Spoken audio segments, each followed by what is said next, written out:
Hello, my name is Kennedy Sutton, and I'm going to be talking about psychology and its importance in music therapy. And so, for kind of a background knowledge, music therapy is a fairly new form of therapy, and it just deals with music, so whether that be creation, performance, or just listening to music, and it exercises the brain in a way that other forms of therapy may not, and it is used to bring about and enhance skills that may need it. And so having a background in psychology is really important for this because music therapy helps in the cognitive performance, and it helps with the development of social and communication skills as well as the improvement of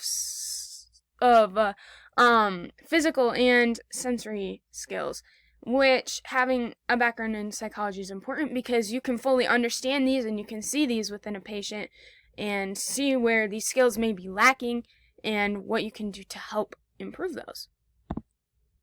And so some relative theories and effects that are useful that we talked about in class could be like Piaget's developmental stages. So as a music therapist, I would use my knowledge of these stages to assess the patient and see where they sit, as well as where they should be. And so I can use that to help me form my plan and activities as for how I want to help them get to the stage at where they should be and where they are up to with their peers. And the topic of memory is also very important when it comes to music therapy because currently music therapy is hugely used within nursing homes and people with dementia and Alzheimer's, because it has been found that it awakes a part of these individuals that people thought were lost. And so when you're looking, it's important because it affects things such as like their procedural memory, which is like your long-term memory that deals with like how you do things and your motor skills and things like that. And so for example, music therapy, let's say you have an individual that has dementia and they just sit in their wheelchair all day, are not very active, and they were a ballet dancer when they were younger. So you go ahead and you play them some of their music that they used to dance to, and you will see them awake, and they form some of the motions that they used to dance while they were dancing. And it just kind of awakes them, and they are repeating these movements. And that's where you can also see the processing theory come in to play, because they are recreating this memory, and it is recalling all these different movements and factors. And it's in such a deep level that people thought it was lost, but here they are. Somebody that just sits there all day is moving and dancing with their arms. I just think it's really awesome.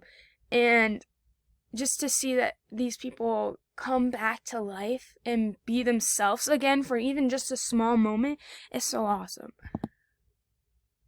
So we can go on further to look at other career information. And so when looking at the educational requirements, you can have either a bachelor's or a master's in music therapy, but either way you have to be certified. A lot of places will take it with a bachelor's with certification, but my personal plan is I'm going to go on to get a bachelor's in psychology and then move on to get my master's in music therapy.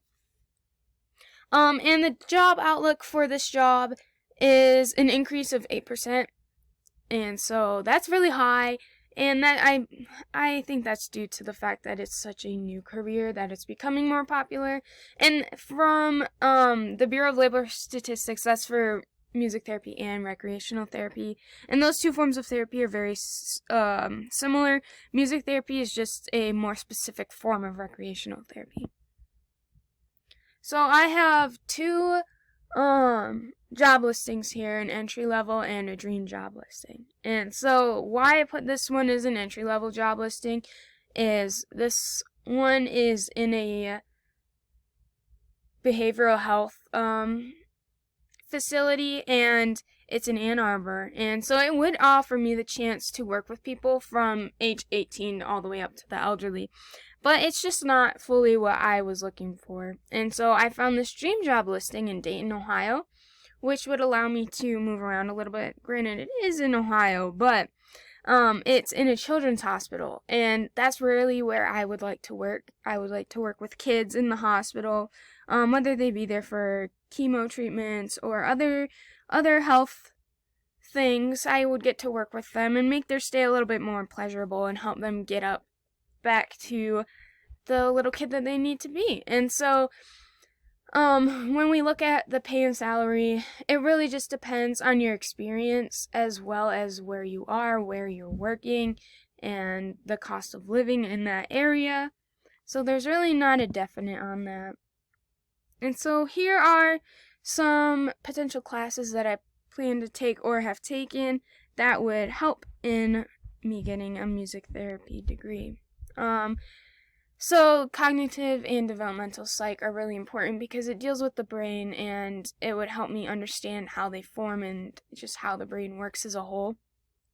And then I included science of emotion as well as childhood development because of the fact that I want to work with kids more and it would help me get a better understanding of them. And then I included sociology as well because I did take this and it really opened my eyes to the fact that how somebody is raised in the environment in which they grow up and how they interact with people, it really plays a part on how people develop, and it really opened my mind to some things. So I found it really important. So yeah, here are some of my references that I used, and I hope that you enjoyed my presentation and that you have a lovely day.